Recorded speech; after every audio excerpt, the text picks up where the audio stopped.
ಆಸ್ಪತ್ರೆಗಳಲ್ಲಿ ಬಳಸುವಂತಹ ಬಹುತೇಕ ಐವಿ ಫ್ಲೂಯಿಡ್ ಅಸುರಕ್ಷಿತ ಅನ್ನೋ ಒಂದು ವರದಿ ಈಗ ಆತಂಕವನ್ನು ಸೃಷ್ಟಿ ಮಾಡ್ತಾರೆ. ಯಾಕಂದ್ರೆ ಆಸ್ಪತ್ರೆಗಳಲ್ಲಿ ಹುಷಾರಿಲ್ಲ ಅಂತ ಹೇಳಿ ಹೋದಾಗ ತುಂಬಾ ನಿತ್ರಾಣರಾಗಿದ್ದಾರೆ ಅಂತ ಹೇಳಿದ ತಕ್ಷಣ ಮೊದಲು ಐವಿ ಫ್ಲೂಯಿಡ್ ಅನ್ನು ಹಾಕ್ತಾರೆ. ಆದರೆ ಈ ಐವಿ ಫ್ಲೂಯಿಡ್ ಅಸುರಕ್ಷಿತವಂತೆ. 92 ಐವಿ ಫ್ಲೂಯಿಡ್ ಸ್ಯಾಂಪಲ್ಗಳನ್ನು ಚೆಕಿಂಗ್ ಅಂತ ಹೇಳಿ ಕಳಿಸಿದ್ರು. ಆದರೆ ಈ 92 ಸ್ಯಾಂಪಲ್ಗಳಲ್ಲಿ 22 ಸ್ಯಾಂಪಲ್ಗಳು ಅಸುರಕ್ಷಿತ ಅಂತ ಹೇಳಿ ರಿಪೋರ್ಟ್ ಬಂದಿದೆ. ರಾಜ್ಯದ ಲ್ಯಾಬ್ನಲ್ಲಿ ಶಾಕಿಂಗ್ ಸಂಗತಿ ಬಯಲಾಗಿದೆ. ಐವಿ ಫ್ಲೂಯಿಡ್ನ ರಿಪೋರ್ಟ್ನಲ್ಲಿ 22 ಅಸುರಕ್ಷಿತ ಫಂಗಸ್ ಸೇರಿದಂತೆ ಇನ್ನು ಬ್ಯಾಕ್ಟೀರಿಯಲ್ ಅಂಶಗಳು ಕೂಡ ಪತ್ತೆಯಾಗಿವೆ. ಅಂದ್ರೆ ಈ ಐವಿ ಫ್ಲೂಯಿಡ್ ಅನ್ನ ಏನು ಹಾಕ್ತಾರೆ, ಹುಷಾರಿಲ್ಲ ಅಂತ ಹೇಳಿ ನೀವೇನಾದರೂ ಆಸ್ಪತ್ರೆಗೆ ಜಾಯ್ನ್ ಆದರೆ ಮೊದಲು ನೀವು ನಿತ್ರಾಣರಾಗಿದ್ದೀರಿ ಅಥವಾ ಊಟ ಸೇವಿಸೋದಕ್ಕೆ ಆಗ್ತಾ ಇಲ್ಲ, ಸಮಸ್ಯೆ ಆಗ್ತಾ ಇದೆ ಅಂತ ಹೇಳಿದ್ರೆ ಆಗ ಈ ಐವಿ ಫ್ಲೂಯಿಡ್ಗಳನ್ನು ಹಾಕ್ತಾರೆ.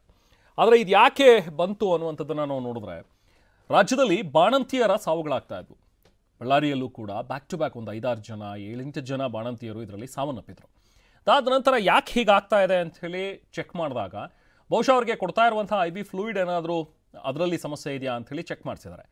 ಆಗ ಆಘಾತಕಾರಿ ವಿಚಾರ ಬಯಲಾಗಿದ್ದು, ಈ ಐವಿ ಫ್ಲೂಯಿಡ್ನಲ್ಲಿರುವಂತಹ ಕೆಲವೊಂದಷ್ಟು ವಿಷಕಾರಕ ಅಂಶದಿಂದಾಗಿ ಈ ಬಾಣಂತಿಯರು ಸಾವನ್ನಪ್ಪಿದ್ದಾರೆ ಅಂತೇಳಿ. ಹಾಗಾಗಿ ರಾಜ್ಯದಲ್ಲಿ ಬೇರೆ ಬೇರೆ ಭಾಗಗಳಿಂದ ಸುಮಾರು ಒಂದು 92 ಸ್ಯಾಂಪಲ್ಗಳನ್ನು ಕಲೆಕ್ಟ್ ಮಾಡಿದ್ರು. ಆ ಸ್ಯಾಂಪಲ್ಗಳನ್ನು ಟೆಸ್ಟಿಂಗ್ಗೆ ಅಂತ ಹೇಳಿ ಕಳಿಸಿದ್ರು.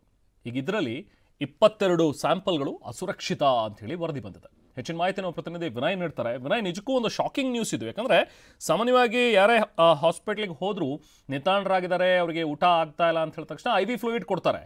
ಬಟ್ ಈಗ ಈ ಐವಿ ಫ್ಲೂಯಿಡು ಸರಿ ಇಲ್ಲ, ಇದರಲ್ಲಿ ವಿಷಕಾರಿಕ ಅಂಶ ಇದೆ ಅನ್ನುವಂಥದ್ದಿದ್ರೆ ನಿಜಕ್ಕೂ ಕೂಡ ಇದೊಂದು ತುಂಬಾನೇ ಶಾಕಿಂಗ್ ಸುದ್ದಿ. ವಿನಯ್, ಖಂಡಿತ ರೆಹಮಾನ್, ಸದ್ಯಕ್ಕೆ ಬಳ್ಳಾರಿಯ ಘಟನೆ, ಬಳ್ಳಾರಿಯ 5 ಬಾಣಂತಿಯರ ಸಾವಿನಿದೆ. ಇದು ನಿಜಕ್ಕೂ ಕೂಡ ರಾಜ್ಯದ ಮೆಡಿಸಿನ್ಸ್ಗಳು ಮತ್ತು ಸರ್ಕಾರಿ ಆಸ್ಪತ್ರೆಯ ಔಷಧಿಗಳ ಬಗ್ಗೆ ಜನರಿಗೆ ಒಂದು ಆತಂಕ, ಭಯ ಮತ್ತು ಭ್ರಮೆಯನ್ನ ಏನಿತ್ತು, ಒಂದು ಸುರಕ್ಷಿತವಾಗಿದೆ ಮತ್ತು ಯಾವುದೇ ರೀತಿಯ ಸಂದೇಹವಿಲ್ಲದೆ ಔಷಧಿಗಳನ್ನು ಸೇವಿಸಬೇಕು ಅನ್ನೋದಕ್ಕೆ ನಿಜಕ್ಕೂ ಕೂಡ ಈಗ ಒಂದು ಎಚ್ಚೆತ್ತುಕೊಳ್ಳುವಂತ ಸಮಯ ಬಂದಿದೆ. ಸರ್ಕಾರವು ಕೂಡ ಇದರಲ್ಲಿ ನಿರ್ಲಕ್ಷ್ಯತನವನ್ನ ಇನ್ನಾದ್ರೂ ತೋರಿಸಬಾರದು. ಯಾಕಂದ್ರೆ ಸದ್ಯಕ್ಕೆ ಪಶ್ಚಿಮ ಬಂಗಾಳದಿಂದ ಬಂದಂತಹ ಐವಿ ಫ್ಲೂಯಿಡ್ ಏನಿದೆ, ಇದೇ ಈಗ ಅನುಮಾನ ಕಾಣಾಗಿದೆ. ಸದ್ಯಕ್ಕೆ ರಾಜ್ಯದ ಲ್ಯಾಬ್ಗಳಲ್ಲಿ 92 ಸ್ಯಾಂಪಲ್ಸ್ ಗಳನ್ನ ಟೆಸ್ಟಿಂಗ್ ಒಳಪಡಿಸಲಾಗಿತ್ತು. ಈ ಒಂದು ಟೆಸ್ಟಿಂಗ್ ಗಳಲ್ಲಿ 22 ಸ್ಯಾಂಪಲ್ಸ್ ಗಳು ಅನ್ಸೇಫ್ ಅಂತ ಬಂದಿದೆ. 22 ಬ್ಯಾಚ್ ಏನಿದೆ ಇವುಗಳು ಅನ್ಸೇಫ್ ಅಂತ ಬಂದಿದೆ. ಆ ಒಂದು ಅನ್ಸೇಫ್ ಬ್ಯಾಚ್ ಗಳಲ್ಲಿ ಐವಿ ಫ್ಲೂಯಿಡ್ ಗಳಲ್ಲಿ ಫಂಗಸ್ ಮತ್ತು ಬ್ಯಾಕ್ಟೀರಿಯಲ್ ಅಂಶಗಳು ಕೂಡ ಪತ್ತೆಯಾಗಿದೆ. ಅಂದ್ರೆ ಇದು ಅಸುರಕ್ಷಿತವಾಗಿದೆ.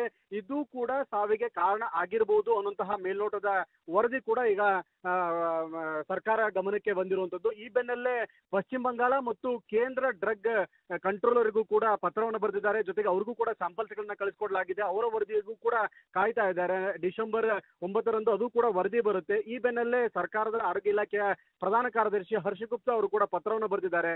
ಈ ರೀತಿಯಾಗಿ ಅಂಶಗಳು ಪತ್ತೆಯಾಗಿದೆ, ಅನ್ಸೇಫ್ ಅನ್ನುವಂತಹ ಮಾಹಿತಿಗಳು ಕೂಡ ನಮ್ಮ ಲ್ಯಾಬ್ ಅಲ್ಲಿ ಬಂದ ಮಾಹಿತಿ ಸಿಗ್ತಾ ಇದೆ. ಹೀಗಾಗಿ ಯಾವೆಲ್ಲ ಮಾಹಿತಿಗಳು ಇದರಲ್ಲಿದೆ, ಏನೇನು ನಿಮ್ಮ ಲ್ಯಾಬ್ಗಳಲ್ಲಿ ಯಾವ ರೀತಿಯಾಗಿ ಆಗಿದೆ ಅನ್ನುವಂತಹ ಮಾಹಿತಿಯನ್ನು ಕೂಡ ಸಮಗ್ರವಾಗಿ ಕೇಳಿದ್ದಾರೆ. ಸದ್ಯಕ್ಕೆ ಬಂದಿರುವಂತಹ ಲ್ಯಾಬ್ ರಿಪೋರ್ಟ್ ಏನಿದೆ, 22 ಸ್ಯಾಂಪಲ್ಸ್ಗಳು ಅನ್ಸೇಫ್ ಅನ್ನುವಂಥದ್ದು ಇದೆಯಲ್ಲ, ಇದು ನಿಜಕ್ಕೂ ಕೂಡ ಭಯಕ್ಕೆ ಕಾರಣ ಆಗಿರುವಂಥದ್ದು, ಆತಂಕ ಕಾರಣ ಆಗಿರೋದು. ಯಾಕೆಂದ್ರೆ ಪ್ರತಿಯೊಬ್ಬ ರೋಗಿ ಕೂಡ, ಅದರಲ್ಲೂ ಪ್ರಮುಖವಾಗಿ ಸರ್ಜರಿಗೊಳಪಟ್ಟಂತವ್ರು ಆಗಿರ್ಬೋದು, ಬಾಣಂತಿಯರಾಗಿರ್ಬೋದು, ಕೆಲವೊಮ್ಮೆ ನಿರ್ಜಲೀಕರಣ, ಅಸ್ವಸ್ಥತೆ, ಸರ್ಜರಿ ಬಳಿಕ ಶಕ್ತಿಯನ್ನು ಕಳ್ಕೊಂಡಂತ, ಅದರಲ್ಲಿ ದೇಹದಲ್ಲಿ ನೀರಿನಂಶ ಕಡಿಮೆ ಆದಾಗ, ಉಪ್ಪಿನಂಶ ಕಡಿಮೆ ಆದಾಗ, ಸಕ್ಕರೆ ಕಡಿಮೆ ಆದಾಗ ಈ ಒಂದು ಐವಿ ಫ್ಲೂಯಿಡ್ ಗಳನ್ನು ಕೊಡ್ತಾರೆ.